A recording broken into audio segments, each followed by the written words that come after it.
All right, good morning, everyone. I want to welcome you again to the Joplin Seventh-day Adventist Church.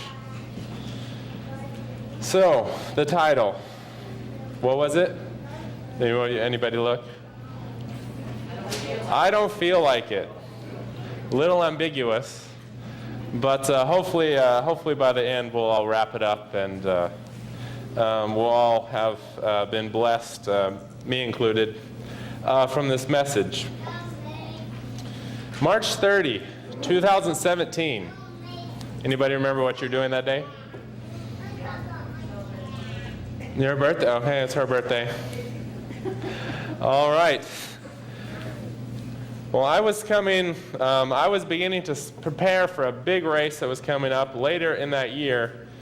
And I was coming to the end of a 3-week training block. And on the schedule for that night was a 13-mile run.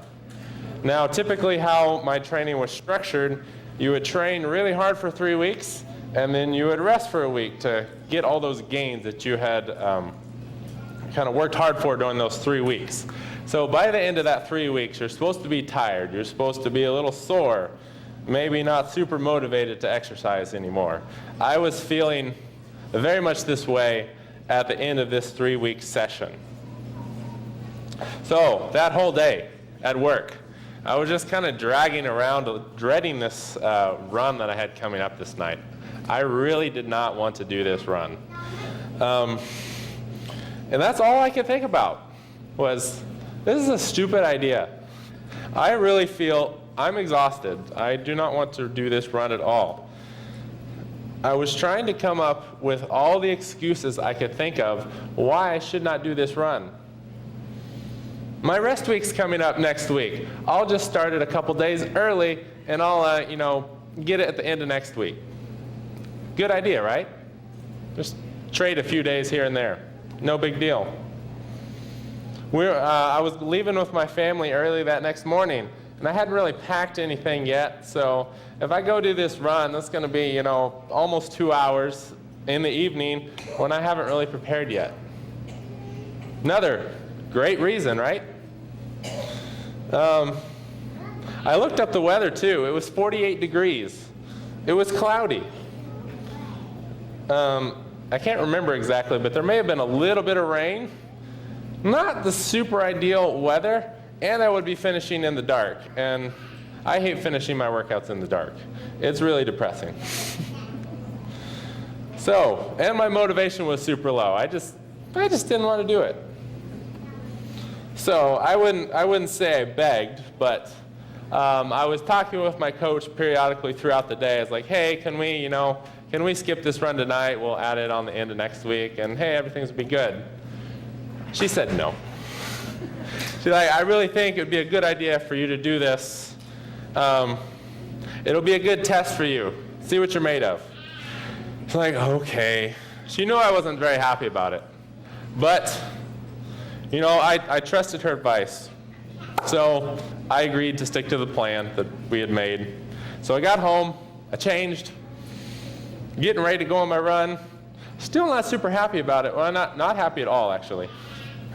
The important thing for this sermon, I want you to note, I left on that run still feeling like I had the whole day, not wanting to do this run. But I trusted the guidance of my coach and what they were telling me to do. I didn't have any other signs that this run was going to do anything for me. I thought it was just going to beat me down even more, and it might make me worse. I don't know.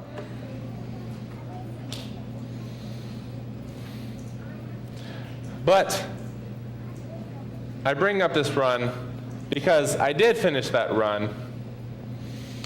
I was able to stay pretty consistent with my paces, but I kept my mind focused on the prize.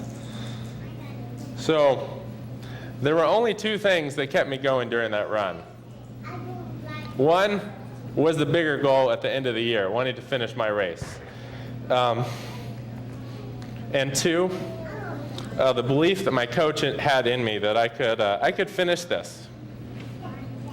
And looking back now, hindsight's 2020, I'm so glad I did that run, because in future hard workouts and during the race, I was able to look back to that specific run and say, if I did that, I can definitely do this. Does God sometimes want us to do stuff that we don't feel like doing? I mean, do I necessarily feel like I want to be up here? I feel like Moses sometimes in our scripture reading, who am I? But does that make it not the right thing to do? So sometimes we don't feel it. We feel like doing something, we feel like doing the wrong thing, even though the right thing to do is very clear.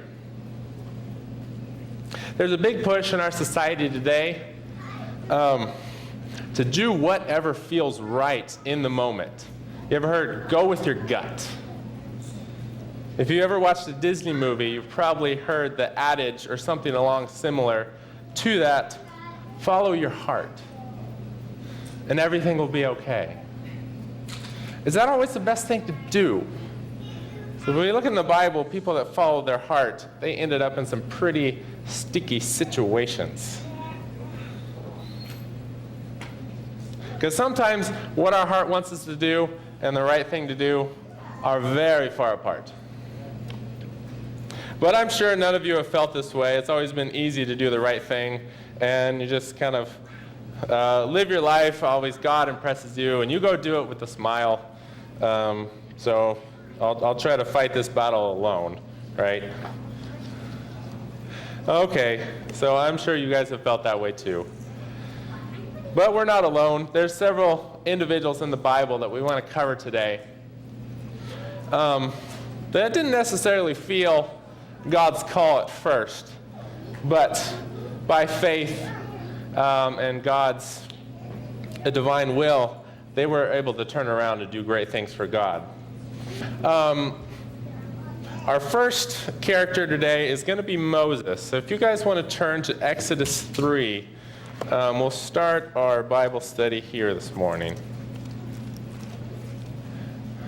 And this is specifically 3 verses 10. We find the call of Moses. So God is speaking here. It says, "Come now, therefore, and I will send you to Pharaoh, that you may bring my people, the children of Israel, out of Egypt." So here we have a direct command from God to Moses. Pretty straightforward, right? Let's drop down to verse 11 there. It says, "But Moses said to God, 'Who am I that I should go to Pharaoh, and that I should bring the children of Israel out of Egypt?'" So here we have Moses' first of 5 excuses, much like my excuses when I didn't want to do my run. Well, not the same ones, but they're excuses. Who am I?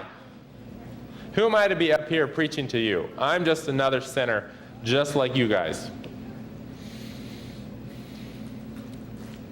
But immediately in verse 12, God follows that up with a promise. So let's drop down there. So he said, "I will certainly be with you, and this shall be a sign to you that I have sent you. When you have brought the people out of Egypt, you shall serve God on this mountain." So we have excuse. Next verse, we have God's promise. Excuse number 2. He's questioning who God is. Let's read that in verse 13 through 16. So he's wanting to verify the messenger here, make sure everything's legit. So let's start in verse 13. "Then Moses said to God, 'Indeed, when I come to the children of Israel and say to them, the God of your fathers has sent me to you, and they say to me, what is his name? What shall I say to them?' And God said to Moses, 'I am who I am.' And he said, 'Thus you shall say to the children of Israel, I am has sent you.' Moreover, God said to Moses, 'Thus you shall say to the children of Israel, the Lord God of your fathers, the God of Abraham, the God of Isaac, and the God of Jacob has sent me to you. This is my name forever, and this is my memorial to all generations.'" So this is who God is. He's the God of Abraham, Isaac, and Jacob. He is the I am. There is no higher calling. Excuse number 3. We got to jump over to chapter 4 here. 4 verse 1. It says, what if they don't listen to me? You ever been tempted to that? You got something to say, and like, they're not gonna do what I say. They don't respect me at all. So what's God say? 4 verse 1 there. It says, then Moses answered and said, but suppose they will not believe me or listen to my voice. Suppose they say, the Lord has not appeared to you. So, we have these three classic signs that God uses to back up another one of Moses' excuses. So let's continue on in verse 2. So the Lord said to him, what is in your hand? He said, a rod. And he said, cast it on the ground. So he cast it on the ground, and it became a serpent. And Moses fled from it. Then the Lord said to Moses, reach out your hand and take it by the tail. And he reached out his hand and caught it. And it became a rod in his hand. So we have sign number 1. The rod to a snake, and then back to a rod. Let's drop down to verse 6 there. Furthermore, the Lord said to him, now put your hand in your bosom. And he put his hand in his bosom, and when he took it out, behold, it was leprous like snow. And he said, put it in your bosom again. So he put his hand in his bosom again, and drew it out of his bosom. And behold, it was restored like his other flesh. We got sign number 2. 1 excuse, 2 signs. God's still not done yet. Dropping down into verse 9. And it shall be, if they do not believe even these 2 signs, or listen to your voice, that you shall take water from the river and pour it on the dry land. The water which you take from the river will become blood on the dry land. So basically, Moses is getting a little desperate here. He's on his 3rd excuse. So I guess God had to give him 3 different signs of that this was really coming from God. But Moses was still overwhelmed by the task ahead of him. And he was not done with excuses yet. It says in Patriarchs and Prophets, page 254, in his distress and fear, he now pleaded as an excuse of lack of ready speech. If we drop down to verse number 10 there, we'll find that. Then Moses said to the Lord, O my Lord, I am not eloquent, neither before nor since. You have spoken to your servant, but I am slow of speech and slow of tongue.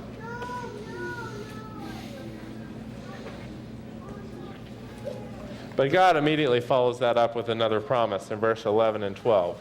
So the Lord said to him, who has made man's mouth? Or who makes the mute and deaf, the seeing or the blind? Have not I the Lord? Now therefore go, and I will be with your mouth, and teach you what you will say. So God says, who are you to question me? I made your mouth. I will give you the words to say. Don't you worry about that. But even after all these signs and miracles that God's performed before Moses, Moses still doesn't want to do it. And later, just a little bit later on, he asks, God, send someone else. I don't want to do it. Pretty valid excuses, right? But God has an answer for all our excuses. Amen? So we have Moses' 5 excuses and God's 5 promises. His first excuse, who am I? Who am I to lead Israel out? God says, I will be with you. And then Moses is questioning who God is. And then God reveals who he is and his lineage. And then Moses says, what if they don't believe me? He gave them the 3 signs of the rod to the snake, the leprosy in the hand, and the river to blood. He also says, I'm not eloquent with my speech. I'm not a good talker. I don't like getting up in front of people. He says, I will teach you. Then finally he says, send someone else. But God had already prepared for all this. And he promised to send Aaron to help Moses. So God has an answer for all our excuses. So we have a man here that did not feel like he should be the one doing the job. God, send someone else. I'm not your guy. But after much convincing, as we all know, Moses went on to lead the children of Israel out of Egypt and do mighty works for God. This would have never happened had he trusted his feelings, gone with his heart. His heart said no, but God said yes. Our next individual in the Bible that we're going to look at today is Gideon. And we find his story in Judges. Now, during the time of Gideon, who was the group of people that were oppressing the Israelites at that time? Not the Philistines. Somebody else. Midianites. I heard it way back there. Don't be shy. So the Midianites, a little background on the Midianites. They had been oppressing the Israelites for about the last 7 years. And God had taken his protection away from Israel because they had turned to idolatry. So what the Midianites would do when the Israelites would go to harvest their crops, they would go and just take whatever they wanted because they could. So Gideon, we find Gideon in Judges 6, threshing wheat in the winepress because the grapes were out of season, and the Midianites would be less likely to find him there. So let's turn to Judges 6, verses 11 through 14 here.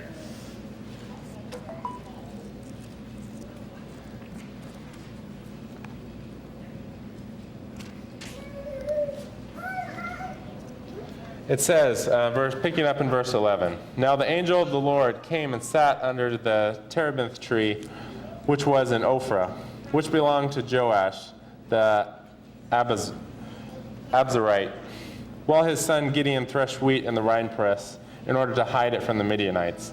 And the angel of the Lord appeared to him and said to him, 'The Lord is with you, you mighty man of valor.' Gideon said to him, 'O my Lord, if the Lord is with us, why then has all this happened to us? And where are his miracles, which your fathers told us about, saying, Did not the Lord bring us up from Egypt? But now the Lord has forsaken us and delivered us into the Midianites.' Then the Lord turned to him and said, 'Go in this might of yours, and you shall save Israel from the hand of the Midianites. Have I not sent you?'" So we have a call from God. What's the call? We're going to go after the Midianites and take them down. But Gideon also has excuses, just like Moses. We find the first excuse. He doesn't have quite as many as Moses did, but as a similar to Moses' first one. Drop down to verse 15 there. "So he said to him, 'O my Lord, how can I save Israel? Indeed, my clan is the weakest in Manasseh, and I am the least in my father's house.'" Basically, he's saying, I'm the runt of the runt. You know, you probably don't want me leading this charge against the Midianites.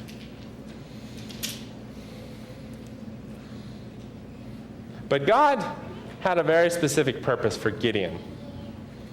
By choosing the unlikely hero, he emphasized the point that victory would come from God and not by human power. So we have the promise to Gideon in verse 16. "And the Lord said to him, 'Surely I will be with you, and you shall defeat the Midianites as one man.'" Sounds very similar to the promise he gave to Moses, doesn't it? So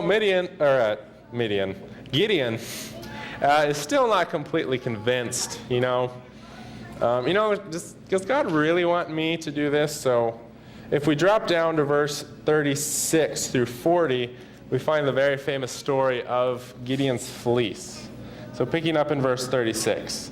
"So Gideon said to God, 'If you will save Israel by my hand, as you have said, Look, I shall put the fleece of wool on the threshing floor. If there is dew on the fleece only, and it is dry on all the ground, then I shall know that you will save Israel by my hand, as you have said.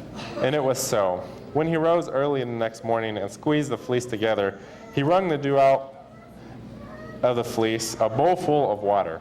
Then Gideon said to God, do not be angry with me, but let me speak just once more. Let me test, I pray, just one more with the fleece. Let it now be dry only on the fleece, but all on the ground let there be dew. And God did so that night. It was dry on the fleece only, but there was dew on all the ground. So, I'm sure most of you know how the story ends. Anybody remember how many men Gideon started with at the very beginning? No, that's the end. The very beginning. 32,000. You guys are going to have to speak up. I can't hear you up here. 32,000 men. Now, in my study for this, Gideon had thought, I don't think this is enough people. So, and as I was reading, there was, whenever Israel gathered an army together, there was a typical call. I forget all the stipulations, but if you had just taken a wife or planted a field or gotten some new oxen, something similar to that, you could go home and be exempt from this fight. We'll get you next time. But Gideon, he on purpose did not make that request because he didn't think he had enough people to begin with. And what did God tell him? You got too many. So he gets it whittled down to 300 men. And does anyone remember about how many Midianites there were? I believe there were about 100,000 Midianites in this camp they were going after. 300 versus 100,000. Now God also did this on purpose, just like he picked Gideon. He wanted to make sure that the people did not rely on their own might and power, but that it was abundantly clear that the only reason they would survive this encounter would be from the divine will of God. You know, once God has promised something, he will never go back on it. You know, people on this earth, they will fail us, they will let us down, but God never will. Our last individual today is going to be Jonah. So let's turn to Jonah chapter 1, verses 1 and 2. I'll give you a second to get there. It's quite small. I kept skipping over it when I was trying to look it up. So Jonah chapter 1, verses 1 and 2. Now the word of the Lord came to Jonah and said to the son of Amittai, saying, Arise, go to Nineveh, that great city, and cry out against it, for their wickedness has come back to me. All right, so we have the famous call to go to Nineveh. Now Nineveh is probably not the greatest place for a prophet to go. The last time I checked, they weren't, the super God-revering type. Quite the opposite. So we don't even have any excuses listed from Jonah. We just had what he did. He probably had some in there somewhere. But he took off and ran. Well, ran in a boat, per se. Prophets and Kings, page 266, has this to say. As the prophet thought of the difficulties and seeming impossibilities of this commission, he was tempted to question the wisdom of the call. From a human viewpoint, it seemed as if nothing could be gained by proclaiming such a message in that proud city. He forgot that the moment that the God whom he served was all-wise and all-powerful. While he hesitated, still doubting, Satan overwhelmed him with discouragement. The prophet was seized with a great dread, and he rose up to flee into Tarshish. Going to Joppa and finding there a ship ready to sail, he paid the fare thereof and went down into it. to go with them. Aren't we tempted to run away from God's call sometimes? You know, Satan loves to put those thoughts in our head. What difference can I really make? I'm just one person. Will anyone even listen to me?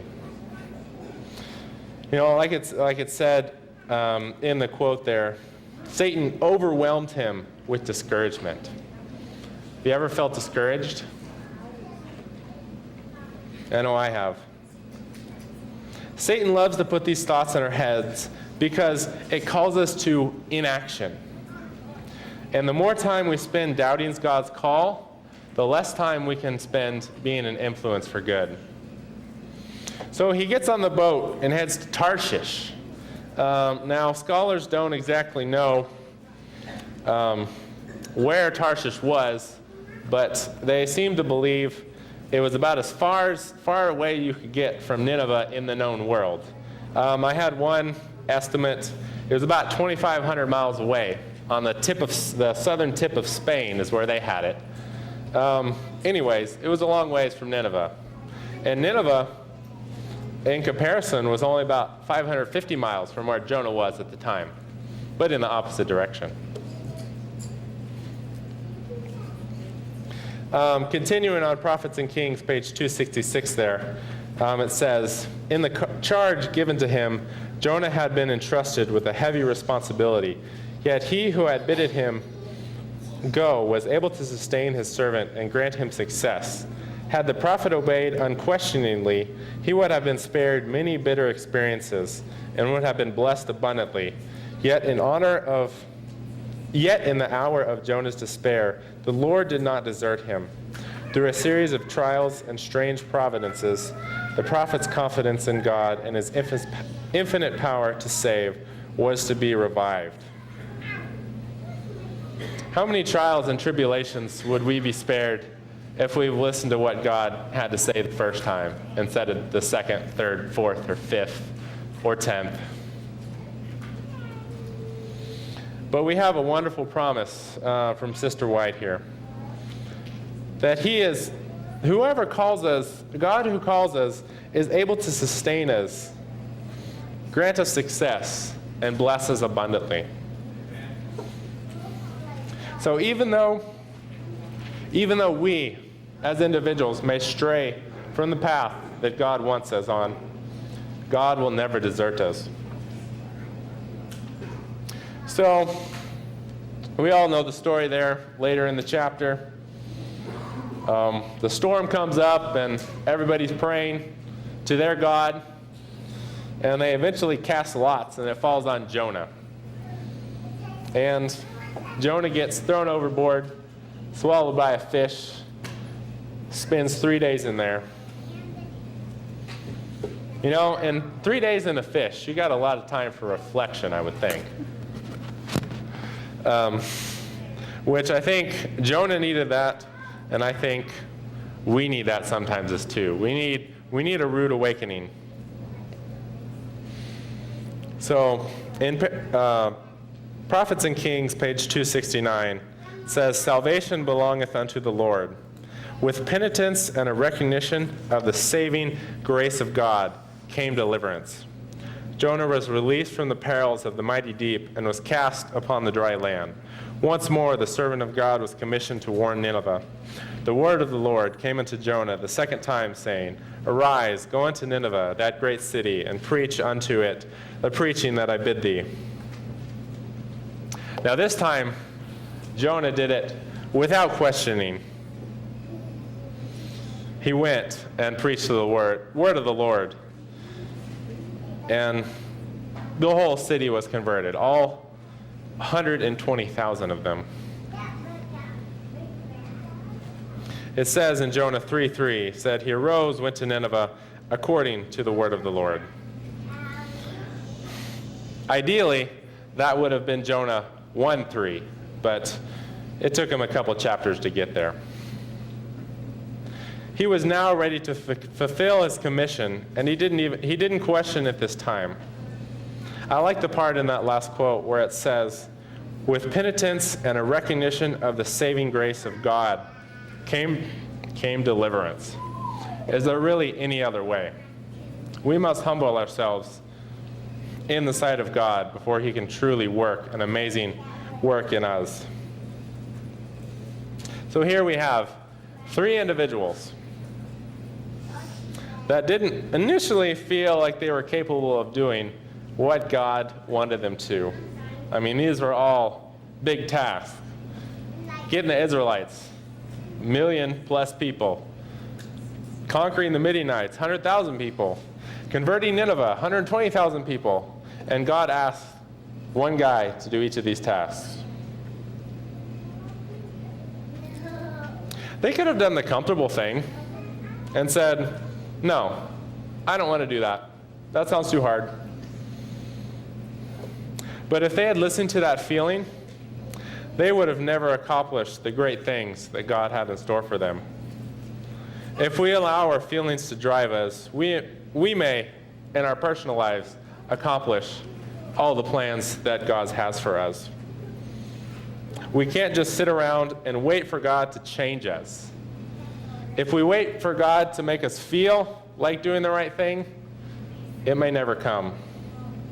We do have a responsibility to God, and we find that responsibility in Patriarchs and Prophets, page 248. This is in the chapter about leading up to the call of Moses. In order to receive God's help, man must realize his weakness and deficiency. He must apply his own mind to the great change to be wrought in himself. He must be aroused to earnest and persevering prayer and effort. Wrong habits and customs must be shaken off, and it is only by determined endeavor to correct these errors and to conform to right principles that the victory can be gained. Many never attain to the position that they might occupy because they wait for God to do for them that which he has given them power to do for themselves. All who are fitted for usefulness must be trained by the severest mental and moral discipline, and God will assist them by uniting divine power with human effort. What a powerful promise. By acting in faith and doing the right thing, we place ourselves on God's battleground and give him a chance to work on us. Waiting until something feels right just gives Satan more time to convince us otherwise. It says, God will unite his power with ours. And you can take that to the bank. All we have to do is step out in faith. Let the stories of Moses, Gideon, and Jonah be an example for us to follow. When we act according to God's will, whether we feel like it or not, he will always, and I repeat, always bless us. Let's turn to our closing hymn at this time.